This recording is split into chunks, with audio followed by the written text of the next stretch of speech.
오늘 여러분들과 함께 나눌 말씀의 제목은 하나님의 복 많이 받으세요입니다. 여러분 다들 새해 잘 맞이하셨습니까? 그럼 어떠한 계획을 세우셨습니까? 저는 아직 개인적인 계획을 세우지는 못했습니다. 하고 싶은 것보다 해야 할 일이 많아서 그런지 손이 잘 안 잡히더라고요. 작년 말에 한 가지 목표를 제가 세운 것이 있습니다. 좀 여러분들에게 선포를 해야 저도 좀 다시 되짚을 수 있을 것 같은데, 책 읽기. 제가 매년 다짐하지만 매년 실패하는 건데 올해도 다시 한번 일주일에 한 권 읽기에 도전을 해보려고 합니다. 얇은 거 위주로. 얇은 거 위주로. 그래야 이제 우리가 좀 이렇게 성취감이 생기잖아요. 그래서 제가 읽으면 제가 여러분들 보일 수 있도록 저 앞에다 놓으려고 그래요. 그래서 이 책 읽었다 자랑도 하고, 또 저도 좀 돌아보기 위해서 다음 주에는 한 권이 좀 놓여 있기를 저도 노력하겠습니다. 자, 여러분들은 어떤 계획을 세우셨습니까?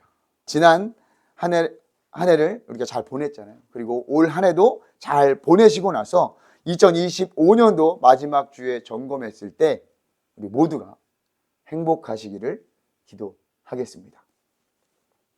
우리가 새해를 맞이하고 계획하면서 가장 많이 하는 인사가 있습니다. 새해 복 많이 받으세요. 새해 복 많이 받으세요. 올해는 이 인사가 좀 낯설게 느껴지더라고요. 복이라는 것이 내가 줄 수 있는 것도 아닌데 너무 남발하고 다니는 것 같은 그런 느낌이 이렇게 드는 거예요. 무조건 받으라고만 하니까 좀 뭔가 이상하더라고요. 좀 섭섭하기도 한 것 같고. 그러면서 정말 이 복 받는 방법이 무엇인가? 복이 뭔가? 이런 원론적인 생각이 들었습니다. 그러다가 복에 대해서 가장 먼저 떠오르는 시편 1편을 펼쳐서 읽어보았습니다. 정말 내가 원하는 복은 무엇인가? 그리고 우리가 받아야 할, 우리가 추구해야 할 복은 무엇인가? 가장 모범적인 답을 찾았습니다. 시편 1편은 우리에게 너무나도 익숙한 시입니다. 작년 시가서에 관한 설교를 할 때 시편을 살펴보면서 1, 2편을 잠깐 언급하기도 했었죠. 시편 150편의 어떤 표제와 같은 책이다. 표제와 같은 시편이다. 너무나도 유명하고 익숙한 시이기 때문에 설교에 대한 부담도 있었지만 새해 첫 예배 때 우리 한명 공동체가 함께 생각해보고 점검하는 시간으로 삼으며 하나님의 복을 구하고 누리는 것이 은혜가 될 것이라는 기대감이 생겼습니다. 우리 함께 하나님의 복 많이 받읍시다. 아멘. 시편 1편은 복 있는 사람은 이라고 시작을 합니다. 그런데 시편 1편에서 이 복은 일반적인 구약 성경에서 언급하는 복과 다른 단어입니다. 바라크라는 의미의 복은 하나님께서 주시는 축복, 하나님께서 주시는 복, 아브라함에게 내렸던 그 복을 의미하는 단어인데요. 이곳에서는 히브리어 에쉐르라는 단어가 사용되었다고 그래요. 이 단어는 행복하다라는 뜻이 크다고 합니다. 그래서 그런지 이 쉬운 성경에서는 이 복 있는 사람은 이것을 행복한 사람은 이라고 번역되어 있더라고요. 행복은 우리가 일반적으로 생각하는 복과 조금 느낌이 다르게 다가옵니다. 우리가 일반적으로 생각하는 복은 뭔가 잘 되고 또 재물을 얻거나 또 운이 좋아지거나 또는 출세 등과 같이 눈에 확 띄는 것을 생각하기 쉽습니다. 하지만 이 행복은 같은 복자 돌림이지만 느낌이 완전 다르게 느껴집니다. 이것은 감정적인 것과 연결되어 있습니다. 흥겹고 즐겁고 아주 좋은. 행복은 느끼는 사람마다 다르잖아요. 같은 상황에도 행복한 사람이 있고 또 불행하다고 생각하는 사람이 있으니까 개인마다 차이가 있는 것입니다. 그런데 놀라운 것은 이 행복이란 관계성에서 가장 큰 의미를 갖게 된다는 것입니다. 맛있는 것을 먹고 행복할 수 있죠. 돈이 많아 행복할 수도 있습니다. 좋은 곳을 여행하면서 행복할 수 있어요. 하지만 가장 큰 의미가 있고 큰 행복으로 다가오는 것은 관계를 통한 행복을 느낄 때입니다. 사랑하는 사람과 느끼는 행복, 그 어느 행복과 바꿀 수 있겠습니까? 결국 시편 1편에서 말하는 복, 이 행복은 하나님과의 관계를 통한 행복을 의미하는 것입니다. 아주 모범적인 정답 아니겠습니까? 우리가 예수 그리스도로 구원받은 우리가 예수 그리스도로 구원을 받아 누리는 가장 큰 복은 깨어졌던 하나님과의 관계가 회복되었다는 것입니다. 하나님과의 관계가 회복되었으니 가장 행복한 것 아니겠습니까? 그것은 계속해서 이어지는 본문의 말씀을 통해서도 증명이 됩니다. 악인들과의 관계, 죄인들과의 관계, 오만한 자들과의 관계를 통해서 어떤 사람이 행복한 사람인지, 복 있는 사람인지 계속해서 이야기하고 있습니다. 복 있는 사람, 즉 행복한 사람은 첫 번째로 어떤 사람입니까? 악인들의 꾀를 따르지 않는 자들입니다. 악인들이란 도덕적으로 역행하는 자들을 의미합니다. 선을 악으로 여기고 악을 선으로 여기는 자들이 악한 자들입니다. 그들의 꾀, 즉 그들의 말이나 충고나 교훈은 하나님의 방법과 다른 것입니다. 하나님의 방법을 역행하는 것입니다. 그런데 복 있는 사람, 행복한 사람은 그들과 함께 걷지 않습니다. 함께 걷는다는 것은 같은 방향을 향해서 나아가고 있는 것을 의미하죠. 따라서 함께 걷지 않는다는 의미는 무엇입니까? 그들이 가는 방향이 아닌 다른 방향으로 향해 있다는 것입니다. 악인들은 도덕적으로 역행하는 자들이라고 했습니다. 역행하는 자들과 반대로 가면 어디로 가겠습니까? 도덕적으로 바른 길을 향하는 것이겠죠. 하나님의 방법을 부인하여 역행하는 자들과 같이 걷지 않고 하나님을 향해서 걷는 것, 그것이 복 있는 사람, 행복한 사람이라는 것입니다. 두 번째로 죄인들의 길에 서지 않는 자가 복 있는 사람이라고 말합니다. 여러분, 죄가 무엇입니까? 이 죄의 원어적 의미는 관역에서 빗나감을 의미합니다. 목표에서 벗어난 것을 의미하는 게 죄인 것입니다. 따라서 죄인들이란 하나님의 목적에서 벗어난 자들을 의미한다고 할 수 있습니다. 인간을 향한 하나님의 목적은 무엇일까요? 하나님께서 인간에게, 우리에게 요구하는 것이 무엇일까요? 우리의 목적은 무엇입니까? 바로 하나님을 경외하며 내 이웃을 내 몸과 같이 사랑하라는 그것입니다. 따라서 죄인이란 하나님을 경외하지 않으며 이웃을 사랑하지 못하는 자들이라고 할 수 있겠죠. 복 있는 사람, 행복한 사람들은 그들의 길에 서지 않습니다. 하나님을 경외하며 이웃을 사랑하는 길에 서는 자들이 복 있는 사람, 행복한 사람들인 것입니다. 세 번째는 오만한 자들의 자리에 앉지 않는 자가 복 있는 사람입니다. 행복한 사람입니다. 오만한 자를 이 쉬운 성경에서는 빈정되는 사람이라고 번역했더라고요. 원어에 비슷한 의미가 담겨져 있더라고요. 히브리어에 조롱하고 비웃는, 또 뒷담화하는 자들, 그들이 바로 오만한 자들입니다. 상상해 보십시오. 여러분, 뒷담화하는 자들은 어떻게 합니까? 몰래 저 뒤에서 야, 일로 앉아봐. 보이지 않게 앉아서. 그들과 같이 앉지 않는다는 것은 결국 그들과 함께 뒷담화하거나 조롱하지 않는다는 것을 의미합니다. 여러분, 조심하십시오. 결국 우리도 앉을 수도 있습니다. 사랑하는 한명교회 성도 여러분, 누구와 관계하시겠습니까? 악인, 죄인들, 오만한 자들과 관계하시겠습니까? 아니면 여호와 하나님과 관계하며 복을 누리시겠습니까? 답은 뻔하죠. 그럼 그 악인들의 꾀를 따르지 않고 죄인들의 길에 서지 아니하며 오만한 자들의 자리에 앉지 아니하는 자들이 하나님과 관계를 맺기 위해서는 어떻게 해야 할까요? 오직 여호와의 율법, 그것뿐입니다. 우리 2절 말씀을 주보를 보시면서 같이 한번 읽어보겠습니다.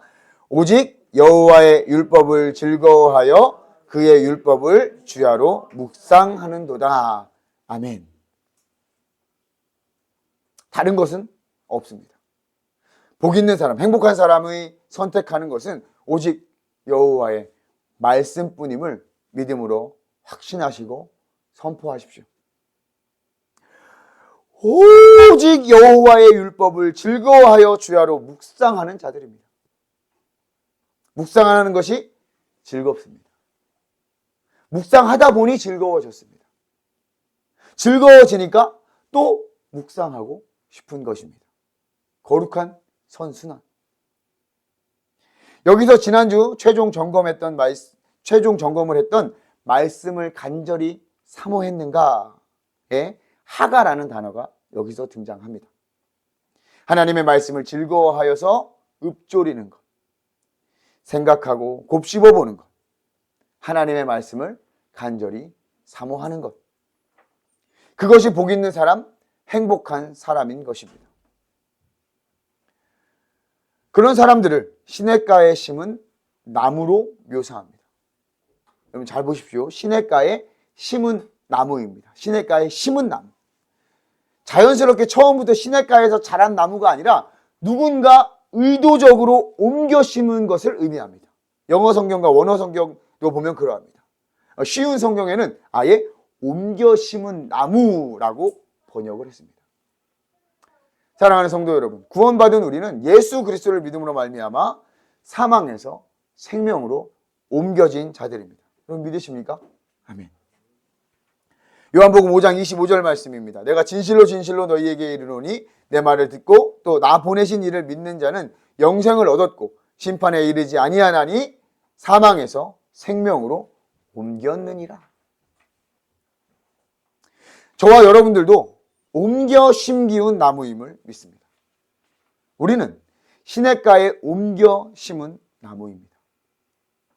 물 걱정할 것 없이 공급하시는 은혜를 누리는 자들입니다. 그렇게 자연스럽게 철을 따라 열매를 맺고 잎사귀가 마르지 않겠죠. 놀라운 하나님의 은혜입니다. 옮겨진 은혜, 옮겨 심기어진 은혜, 하나님의 형통을 보장하고 있죠. 그런데 우리가 여기서 한 가지 기억해야 할 것은 철을 따라 열매를 맺는다는 것입니다. 철을 따라서. 철에 맞지 않으면 열매가 열리지 않겠죠. 그리고 열매마다 그 맺는 철이 다 다를 것입니다. 복 있는 사람, 행복한 사람들도 열매를 맺는 시기와 때는 다를 수밖에 없겠죠. 그러니 자라야 할 때가 있고 열매를 맺어야 할 때가 있는 것입니다. 열매야 무조건 난다고 하지만 잘 자라야 좋은 열매를 맺을 수 있는 것이죠. 사랑하는 하늘교회 성도 여러분, 저와 여러분들은 시냇가에 옮겨 심은 나무들입니다. 각각의 나무마다 정해진 때에 좋은 열매를 맺을 것입니다. 시기와 종류는 다르더라도 좋은 열매를 맺기 위해서 잘 자라야 합니다. 그 방법은 오직 율법을 즐거워하여, 말씀을 즐거워하여 묵상하는 것임을 기억하십시오. 잎사귀가 마르지 않을 것입니다. 하나님의 놀라운 은혜가 시냇가에서 공급되는 물처럼 또 풍성한 잎사귀처럼 우리 가운데 끊이지 않을 것입니다. 할렐루야. 반대로 악인은 어떻습니까? 한마디로 정리합니다. 그렇지 않다. 시편 1편 1절에서 3절의 내용을 모두 부정하는 것입니다. 악인들은 그렇지 않다. 악인들의 꾀에 함께하고 죄인들의 길에 서며 오만한 자들의 자리에 앉아서 떠들어댑니다.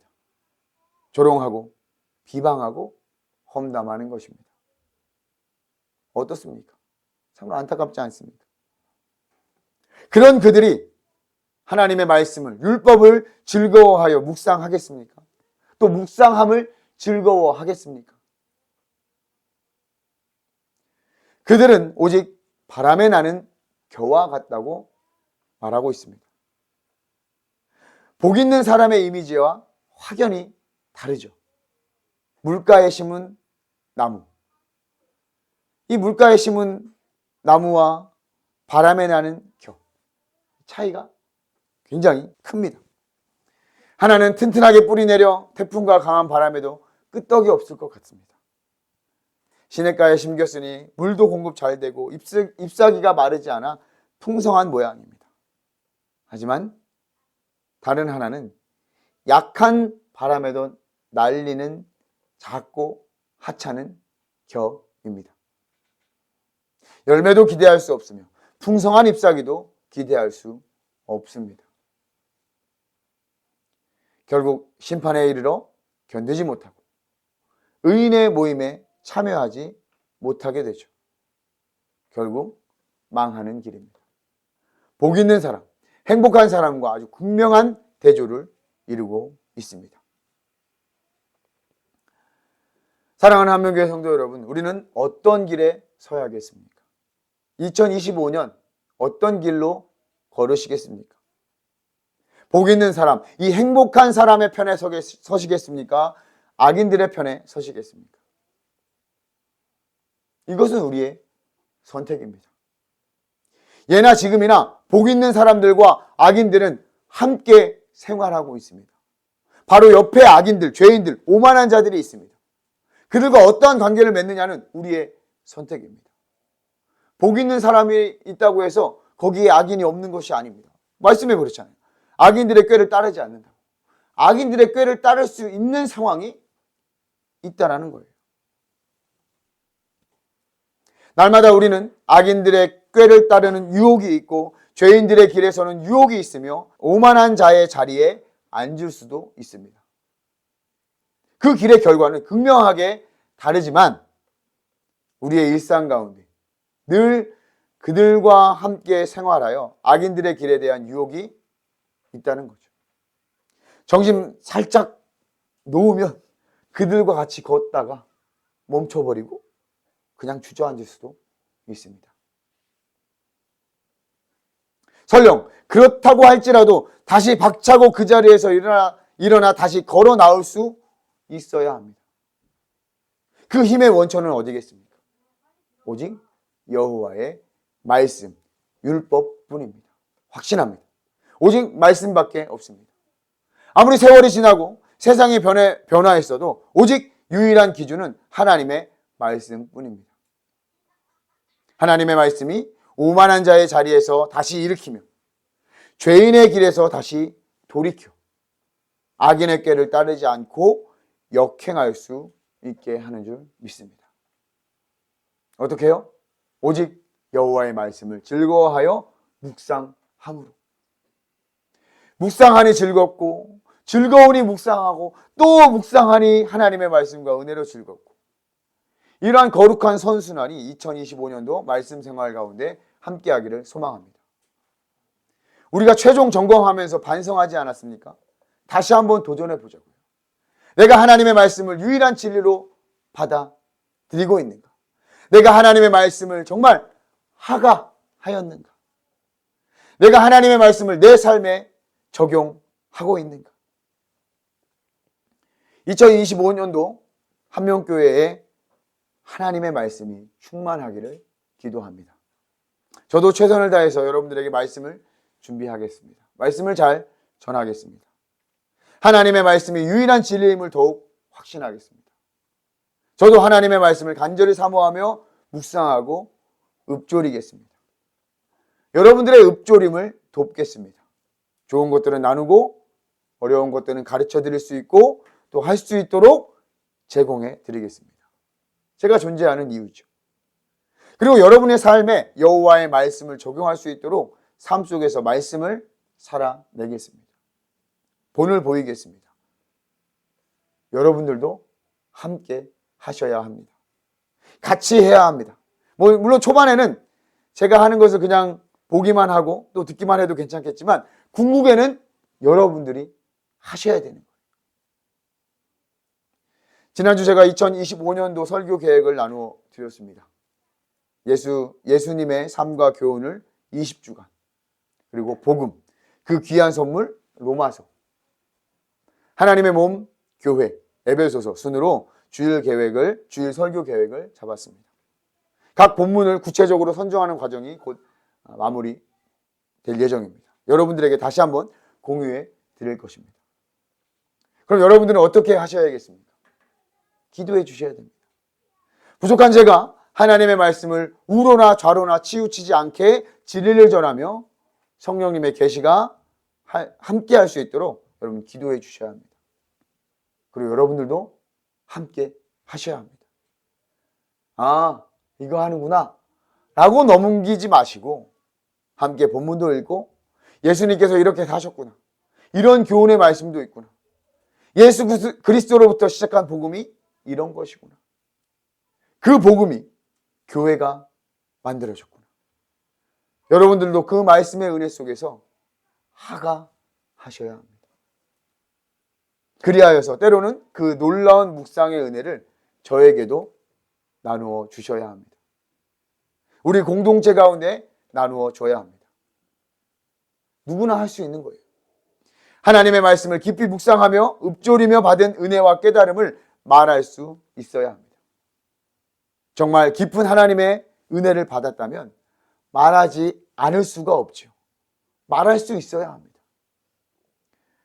공동체 가운데 이렇게 말하면서 피차 배우고 성장할 수 있습니다. 점검할 수 있습니다. 때로는 내 생각과 이 정욕으로 엉뚱한 묵상이 될 수도 있을 것입니다. 괜찮습니다. 누구나 경험하는 과정입니다. 그런 과정도 필요합니다. 말하지 않으면 수정할 수 없습니다. 그러한 나눔과 교제를 통해서 우리가 피차 권면하고 배우며 성장할 수 있는 것입니다. 익숙하지 않더라도 우리가 함께 해봅시다. 해야 합니다. 우리의 선택은 명확합니다. 행복한 길을 선택하는 것입니다. 복 있는 자의 자리에 서야 하는 것입니다. 그 자리에 설 수 있는 것은 오직 말씀뿐입니다. 2025년 새해가 밝았습니다. 새해 복 많이 받으세요. 옆 사람에게 이렇게 다시 한번 인사해 봅시다. 새해 하나님의 복 많이 받으세요. 하나님과 행복하세요. 하나님과 행복하세요. 네. 우리 한명 공동체 모두가 힘써 여호와의 말씀을 주야로 묵상하고 그 묵상의 즐거움을 자랑해 봅시다. 그러다 보면 우리는 형통의 길에 있으며 하나님과의 관계 속에서 정말 행복한 자가 될 수 있을 것입니다. 다른 사람들이 보기에도, 세상 사람들이 보기에도 부러워할 만한 행복이, 부러워할 만한 복이 저와 여러분들 가운데 충만할 줄 믿습니다. 기도하겠습니다.